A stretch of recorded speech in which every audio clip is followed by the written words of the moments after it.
ಮದುವೆ ಗಲಾಟೆ, ತಪ್ಪು ತಿಳುವಳಿಕೆಯಿಂದ ಸಾರ್ವಜನಿಕರ ಕಾರಿಗೆ ಬೆಂಕಿ. ನನಗೆ ಆಗಿರುವಂಥ ಈ ಥರ ಅನ್ಯಾಯ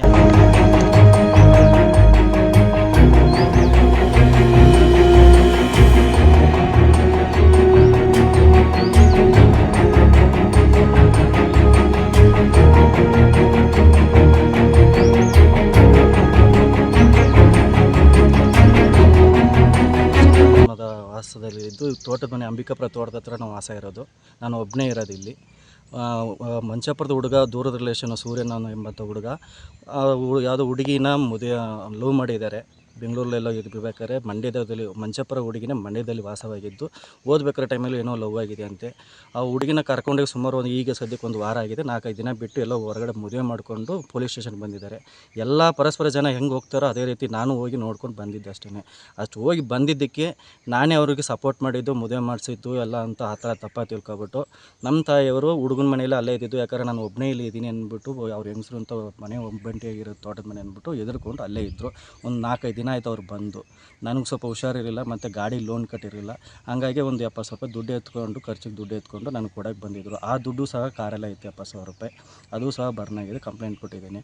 ಹನೂರು ತಾಲೂಕು ಅಂಬಿಕಾಪುರ ಗ್ರಾಮದ ಪ್ರೇಮಿಗಳಾದ ಸೂರ್ಯ ಮತ್ತು ಚಂದನ ಮನೆಯವರ ವಿರೋಧ ಮೀರಿ ಮದುವೆಯಾಗಿತ್ತು.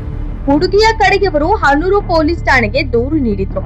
ಈ ವೇಳೆ ಠಾಣೆ ಬಳಿ ಹೋಗಿದ್ದ ಗ್ರಾಮಸ್ಥ ಬಾಲು ಅವರೇ ಮದುವೆ ಮಾಡಿಸಿದ್ದಾರೆ ಎಂದು ಹುಡುಗಿಯ ಕಡೆಯವರು ತಪ್ಪಾಗಿ ಭಾವಿಸಿದ್ದಾರೆ. ಆಕ್ರೋಶಗೊಂಡ ಹುಡುಗಿಯ ಕಡೆಯವರು ಬಾಲು ಅವರ ಕಾರಿಗೆ ಬೆಂಕಿ ಇಟ್ಟಿದ್ದಾರೆ. ಕಾರಿನ ಲೋನ್ ಕಟ್ಟಲು ಇಟ್ಟಿದ್ದ ₹70,000 ನಗದು ಹಣ ಸೇರಿ ಇಡೀ ಕಾರು ಸಂಪೂರ್ಣ ಭಸ್ಮ. ನಮ್ಮ ಕಾರು ಹಣ ನಾಶಪಡಿಸಿ ಜೀವ ಬೆದರಿಕೆ ಹಾಕುತ್ತಿರುವವರ ವಿರುದ್ಧ ಕಠಿಣ ಕಾನೂನು ಕ್ರಮ ಕೈಗೊಳ್ಳಬೇಕು ಎಂದು ಸಂತ್ರಸ್ತರ ಒತ್ತಾಯ.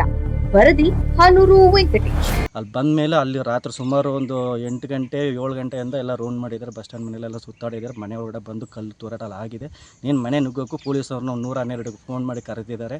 ಅವ್ರ ಜೀಪ್ ಬಂದ ತಕ್ಷಣ ಅವರು ಅಲ್ಲಿಂದ ಪರಾರಿಯಾಗಿ ಸೀದಾ ಇಲ್ಲಿ ನನ್ನ ತೋಟಕ್ಕೆ ಬಂದು ನಾನು ಕಾರ್ ನಿಲ್ಸಿದ್ನ ನೋಡಿ ಮನೆ ಹತ್ರ ಕೂಗಿದ್ರು. ಎಲ್ಲ ಮಚ್ಚು ಲಾಂಗೆಲ್ಲ ಹಿಡ್ಕೊಬಂದಿದ್ರು. ಅದೆಲ್ಲ ಕಬ್ಬಣದು ರಾಡೆಲ್ಲ ಹಿಡ್ಕೊಂಬಂದಿದ್ರು. ನಾನು ಭಯಪಟ್ಟು ಮನೆ ಒಳಗಡೆ ಡೋರ್ ಲಾಕ್ ಮಾಡ್ಕೊಂಡು ಹೊರಟೋದೆ. ಆ ಡೋರ್ ಲಾಕ್ ಮಾಡೋದ್ರಿಂದ ಕಬ್ಬಣ ಡೋರ್ ಹೊಡೆಯೋಕ್ಕಾಗದೆ ನನ್ನ ಕಾರಿಗೆ ಬಂದು ಬೆಂಕಿ ಇಟ್ಬಿಟ್ಟು ತೆಂಗಿನ ಮರಕ್ಕೆಲ್ಲ ನೋಡಿ ಹೆಂಗೆ ಸುಟ್ಟಾಗಿದೆ.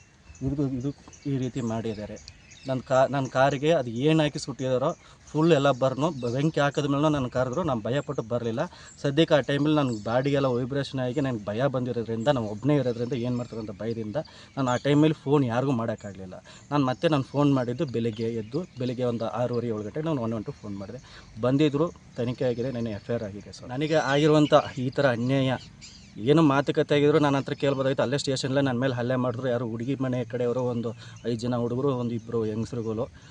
ಆದರೂ ನಾನು ಎಲ್ಲ ಬಂದಿದ್ರು ಸಹ ತಿರ್ಗಾ ರಾತ್ರಿ ಬಂದುಬಿಟ್ಟು ಹುಡುಗ ಒಂದು 4-5 ಜನ, ಹುಡುಗಿಯವ್ರ ತಂದೆ ಒಬ್ಬರು ಮತ್ತು ಒಂದು 4 ಹುಡುಗರು ಎಲ್ಲ ಸೇರ್ಕೊಂಡು ಬಂದು ಇಲ್ಲಿ ಹಲ್ಲೆ ಮಾಡಿದ್ದಾರೆ, ಬೆಂಕಿ ಇಟ್ಟಿದ್ದಾರೆ. ಇದೇ ರೀತಿ ನನಗಾಗಿರುವಂಥ ನ್ಯಾಯ ಬೇರೆ ಯಾರಿಗೂ ಆಗಬಾರ್ದು. ಏನಾದರೂ ಒಂದು ವೇಳೆ ನಾನಿದ್ದರೆ ಗಾಡಿ ನೋಡಿದ್ರೆ ನಿಮಗೆ ಗೊತ್ತಾಗುತ್ತೆ ಯಾವ ರೀತಿ ಸುಟ್ಟೋಗಿದೆ, ಯಾವ ರೀತಿ ಮಾಡಿದ್ದಾರೆ ಅಂತ. ನಾನು ಇದ್ದಿದ್ದರೆ ನನ್ನ ಬಾಡಿಲಿ ನಾನು ಏನೂ ಸಿಗ್ತಿರಲಿಲ್ಲ. ಇದೇ ರೀತಿ ಹೊರಗಡೆ ಏನಾದರೂ ಮಾಡಲ್ಲ ಅಂತ ಏನು ಗ್ಯಾರಂಟಿ? ನಾಳೆ ದಿನ ಇನ್ನೊಬ್ರಿಗೇನೋ ಮಾಡಲ್ಲ ಅಂತ ಏನು ಗ್ಯಾರಂಟಿ? ಅಥವಾ ನಾನು ಒಬ್ಬನೇ ಇರ್ತೀನಿ ತೋಟದ ಮನೇಲಿ, ನಾಳೆ ನನ್ನೇ ಇನ್ನೂ 1 ತಿಂಗಳು 2 ತಿಂಗಳು ಬಿಟ್ಟು ಏನಾದ್ರು ಮಾಡಲ್ಲ ಅಂತ ಏನು ಗ್ಯಾರಂಟಿ? ದಯವಿಟ್ಟು ಈ ಥರ ಯಾರಿಗೂ ಆಗದೆ ತೊಂದರೆ ಆಗ್ತಿರೋಂಥದ್ದು ಇದಕ್ಕೆ ಸರಿಯಾದ ರೀತಿಯಲ್ಲಿ ಸೂಕ್ತವಾಗಿ ತನಿಖೆ ಆಗಿ ಅವರಿಗೆ ಏನು ಕ್ರಮದಲ್ಲಿ ಶಿಕ್ಷೆ ಆಗಬೇಕೋ ಅದನ್ನು ಕೊಡಿಸ್ಕೊಡಿ ಅಂತ ತಮ್ಮಲ್ಲಿ ಮನಪೂರ್ವಕ ಕೇಳ್ತಾ. ಮಂಚಾಪುರ ಗ್ರಾಮ ವಾಸ ಇರೋದು. ಅಂಬಿಕಾಪುರ ತೋಟದ ಹತ್ರ ನಾನು ಒಬ್ಬನೇ ವಾಸ ಇರೋದು. ಒಂದು ವಾರದಿಂದ ಊರು ಹುಡುಗ, ನಮಗೆ ಗೊತ್ತಿರೋ ದೂರದ ರಿಲೇಷನ್ ಹುಡುಗ, ಪರಸ್ಪರ ಯಾವುದೋ ಒಂದು ಹುಡುಗಿನ, ಎಲ್ಲ ಸ್ವಂತದವರೇ, ಒಂದೇ ಜಾತಿಯವರೇ, ಅವ್ರನ್ನ ಮದುವೆ ಮಾಡಿಕೊಂಡು ಎಲ್ಲೋ ಹೊರಗಡೆ 4-5 ದಿನ ಇದ್ದು ಶನಿವಾರ ಕರ್ಕೊಂಡು ಬಂದಿದ್ದಾರೆ ಸ್ಟೇಷನಿಗೆ. ಮದುವೆ ಮಾಡಿಕೊಂಡು ಸ್ಟೇಷನ್ಗೆ ಬಂದಿದ್ದಾರೆ. ಎಲ್ಲರೂ ಊರು ಜನವರೆಲ್ಲ ಹೋಗಿದ್ರಲ್ಲ, ಅದೇ ರೀತಿ ನಾನು ಸಹ ಹೋಗಿದ್ದು ನೋಡ್ಕೊಂಡು ಬಂದೆ ಅಷ್ಟೇ.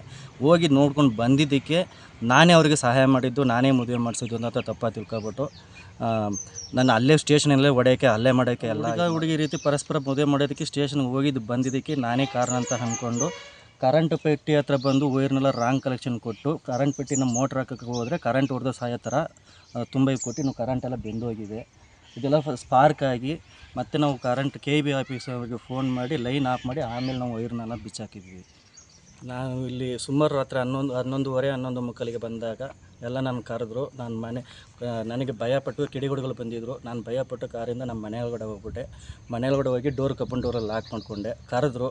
ಇವರೆಲ್ಲ ಕೆಲವೊಂದು ವಸ್ತುಗಳು ಅದಾವಲ್ಲ, ಕತ್ತಿಗಳು, ದೊಡ್ಡ ದೊಡ್ಡ ಕತ್ತಿ ಮತ್ತು ಕಬ್ಬಿಣಗಳೆಲ್ಲ ಎತ್ಕೊಂಡು ಬಂದಿರೋದು. ಭಯಪಟ್ಟು ಒಳಗಡೆ ಹೋಗಿ ಲಾಕ್ ಮಾಡ್ಕೊಂಡಿದ್ಮೇಲೆ ಕಿಡಿಗೇಡಿಗಳು ಏನು ಮಾಡಿದ್ದಾರೆ, ನನ್ನ ಏನು ಮಾಡೋಕ್ಕಾಗದೆ ಡೋರ್ ಓಪನ್ ಮಾಡೋಕ್ಕಾಗದಿರೋದ್ರಿಂದ ಕಾರಿಗೆ ಬೆಂಕಿ ಇಟ್ಬಿಟ್ಟು ಕರೆದ್ರು, ಬಾರಪ್ಪ ಹೊರಗಡೆ ಬೆಂಕಿ ಇಟ್ಟಿದ್ದೀನಿ ಅಂತ. ಆದರೂ ನಾನು ಭಯಪಟ್ಟು ಬರಲಿಲ್ಲ. ಫುಲ್ಲು ನಾನು ಗಾಬರಿ ಆಗೋದೆ. ನನಗೆ ಏನು ಮಾಡಬೇಕು ಅಂತ ನಂಗೆ ಗೊತ್ತಾಗಲಿಲ್ಲ. ನಾನು ಬೆಳಗ್ಗೆ ಆಗೋವರೆಗೂ ನನಗೆ ಯಾವುದೇ ರೀತಿಯ ಪ್ರಜ್ಞೆನೇ ಇಲ್ಲದ ರೀತಿ ಆಗೋಯ್ತು. ಬೆಳಿಗ್ಗೆ ಆದಮೇಲೆ ನಾನು ಪೊಲೀಸವ್ರಿಗೆ 112 ಫೋನ್ ಮಾಡಿ ಕರೆಸಿ ಎಲ್ಲ ನೋಡಿ ತನಿಖೆ ಇದು ಮಾಡಿದ್ದಾರೆ. ನನಗೆ ಆಗ ಗಾಡೀಲಿ 70,000 ರೂಪಾಯಿ ದುಡ್ಡಿತ್ತು ಲೋನ್ ಕಟ್ಟೋದಕ್ಕೆ. ಸುಮಾರು 10-11 ಡ್ಯೂ ಉಳಿಸ್ಕೊಂಡಿದ್ದೀನಿ. ಅದು ಸಹ ಸುಟ್ಟೋಗಿದೆ. ಗಾಡಿ ಡಾಕ್ಯುಮೆಂಟ್ಸು ಅದರಲ್ಲಿ ಇದ್ದಿದ್ದು ಎಲ್ಲ ಸುಟ್ಟು